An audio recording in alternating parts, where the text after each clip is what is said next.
காலக்கடிகாரம் மிக வேகமாக ஓடிக்கொண்டிருக்கிறது. இன்று மார்ச் மாதம் 11ஆம் தேதி.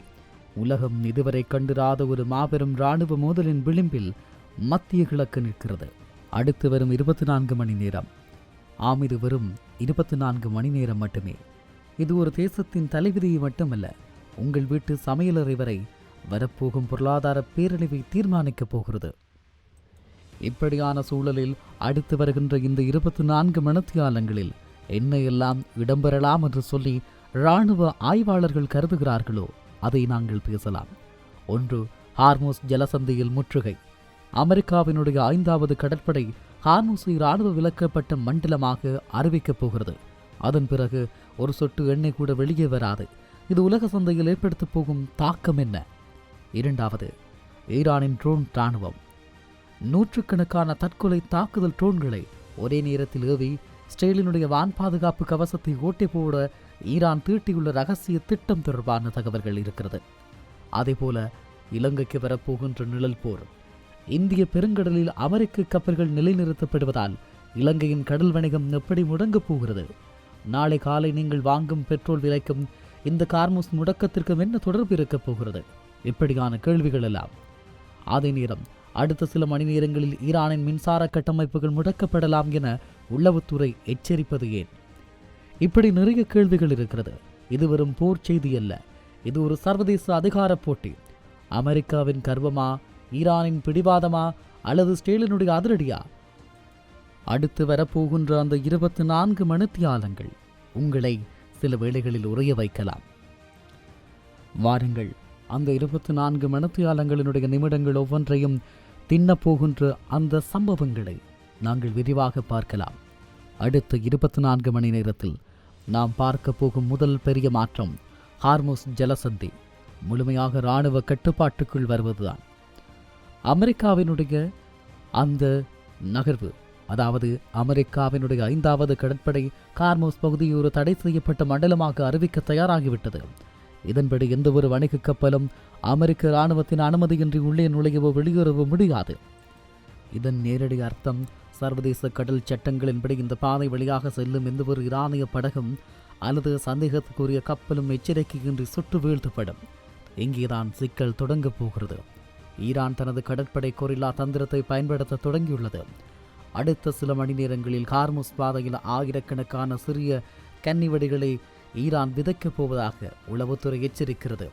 இது நடந்தால் உலக நாடுகளுக்கு தேவையான 30% கச்சா எண்ணெய் விநியோகம் அப்படியே முடங்கிவிடும்.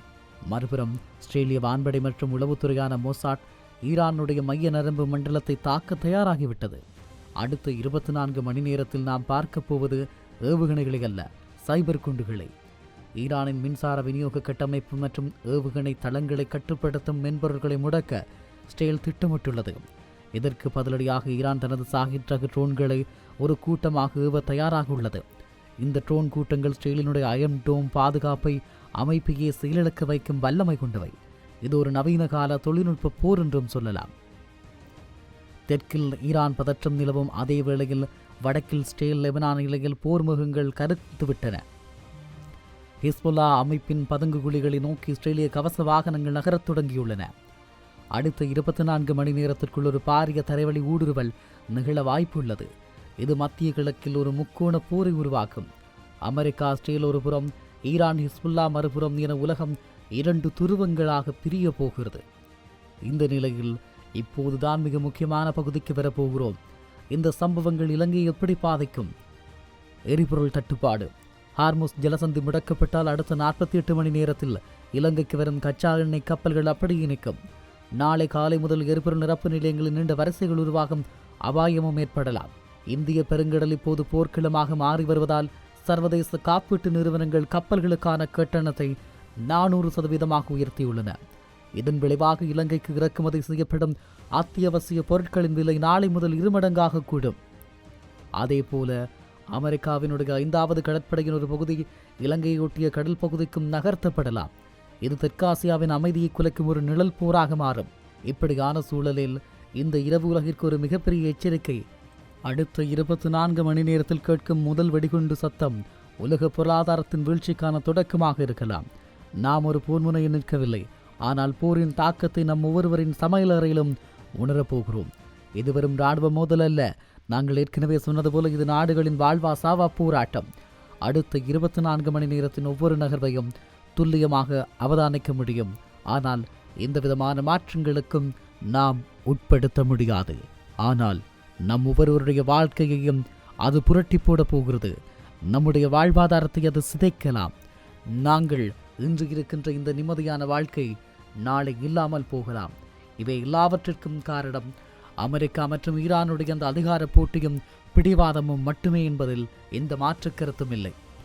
இப்படியான ஒரு சூழலில் அடுத்து வருகின்ற 12 மணி நேரத்தில் ஈரானின் சனா ஏவுகணை கட்டுப்பாட்டு மையத்தை முடக்க இஸ்ரேல் PQS 2.0 எனும் மேம்படுத்தப்பட்ட மென்பொருளை பயன்படுத்த திட்டமிட்டுள்ளது. இது வெறும் இணையத்தை முடக்குவது அல்ல, ஏவுகணைகளை அவற்றின் ஏவுதளத்திலேயே வெடிக்கச் செய்யும் ஒரு தந்திரம். இப்பொழுது கிடைத்துள்ள தகவல்களின்படி இஸ்ரேல் தனது ஏவுகணைகளை விட வலிமையான ஒரு டிஜிட்டல் ஆயுதத்தை ஈரான் மீது ஏவ தயாராகிவிட்டது. ஹார்முஸ் வழியாக தினமும் 21 மில்லியன் பீப்பா எண்ணெய் கடக்கிறது. இன்று மாலை அமெரிக்காவின் 5வது கடற்படை வெளியிட்ட ஆல்பா 7 உத்தரவின்படியாக இந்த வழியில் வரும் கப்பல்களுக்கு 5 மைல் சுற்றளவுக்கு பாதுகாப்பு வளையம் அமைக்கப்பட்டுள்ளது. இந்த வளையத்தை மீறும் எந்தவொரு ஈரானிய ரோந்து படகும் அடுத்த 24 மணி நேரத்தில் நேரடி இலக்காக மாற்றப்படும். எண்ணெய் சந்தையில் ஒரு நடுக்கம் ஏற்பட்டுள்ளது. அமெரிக்காவின் ஆல்பா 7 உத்தரவு ஹார்முஸை ஒரு போர்க்களமாக மாற்றிவிட்டது. இந்த நிலையில் ஈரான் தனது புதிய கமிகாசே ட்ரோன் திட்டத்தை, அதாவது அந்த கூட்டு ஸ்வாம் 99 என்ற குறியீட்டு பெயரில் தயார் செய்திருக்கிறது. ஒரே நேரத்தில் 500 ட்ரோன்களை ஏவும் திறன் கொண்டதாக இது காணப்படுகிறது. இஸ்ரேலினுடைய அயன் டோம் ஒரே நேரத்தில் இவ்வளவு இலக்குகளை கையாள முடியாது. அடுத்து வருகின்ற 24 மணி நேரத்தில் இஸ்ரேலிய நகரங்களுக்கு பெரும் அச்சுறுத்தல்களை ஏற்பட வாய்ப்பு இருக்கிறது. அதே நேரம் விண்ணில் இருந்து வரும் ஆபத்து, ஈரானுடைய ஸ்வாம் 99 ட்ரோன்கள் இஸ்ரேலினுடைய பாதுகாப்பு கவசத்தை ஓட்டை போட போகின்றதா என்ற கேள்வி இருக்கிறது. அதே போல இந்திய பெருங்கடலில் ஏற்பட்டுள்ள பதற்றத்தினால் கொழும்பு துறைமுகத்திற்கு வரும் கப்பல்களுக்கான வாரிஸ் சர்ஜஸ் போர் அபாய கூடுதல் கட்டணம் இன்று மாலை முதல் 15% உயர்த்தப்பட்டுள்ளது. இதனால் இலங்கையில் இறக்குமதி செய்யப்படும் பருப்பு, மா மற்றும் அத்தியாவசிய பொருட்களின் விலை நாளை காலை முதல் 20-30 ரூபாய் வரை உயரவும் வாய்ப்பு இருக்கிறது. மத்திய கிழக்கில் வெடிக்கும் போர் உங்கள் வீட்டு சமையலறையை தாக்கிவிட்டது. கொழும்பு துறைமுகத்திற்கு வரும் கப்பல்கள் தடுத்து நிறுத்தப்பட்டுள்ளன. இப்படியான ஒரு சூழலில் இலங்கையில் தற்போதுள்ள எரிபொருள் இருப்பு அடுத்த 14 நாட்களுக்கு மட்டுமே போதுமானது. ஹார்முஸ் முடக்கம் 48 மணி நேரத்தை தாண்டினால் நாட்டில் மின்சார தடை அமுல்படுத்தப்படலாம் என மின்சார சபை எச்சரிக்கிறது. இலங்கை இருளில் மூழ்கப் போகிறதா? ஹார்முஸ் ஜலசந்தியின் சாவி இப்போது அமெரிக்கா மற்றும் ஈரானின் கைகளிலேதான் இருக்கிறது என்பதை நினைவிற்கொள்ளுங்கள். எது எப்படியோ நாம் வாழுகின்ற இந்த வாழ்க்கை ஒரு ஆபத்தினுடைய குறிகாட்டுக்குள் நுழைந்து விட்டது என்பதை மட்டும் மறந்து விடாதீர்கள். அவதானமாகவும் ஆயத்தமாகவும் இருப்போம். உலகம் ஒரு மிக மோசமான பொருளாதார படுகொலையை மேற்கொண்டு கொண்டிருக்கிறது. அது உலகத்திற்கு மட்டுமல்ல, நம் ஒவ்வொருவருக்கும் சேர்த்து. இங்கு நாம் குறிப்பிட்ட நாம் பார்த்த விடயங்கள் அடுத்து வருகின்ற 24 மணி நேரத்தில் இந்த உலகத்தை ஆச்சரியத்திற்குள்ளோ ஆபத்திற்குள்ளோ தள்ளப்போகிறது என்பது மாத்திரம் உறுதியாகும்.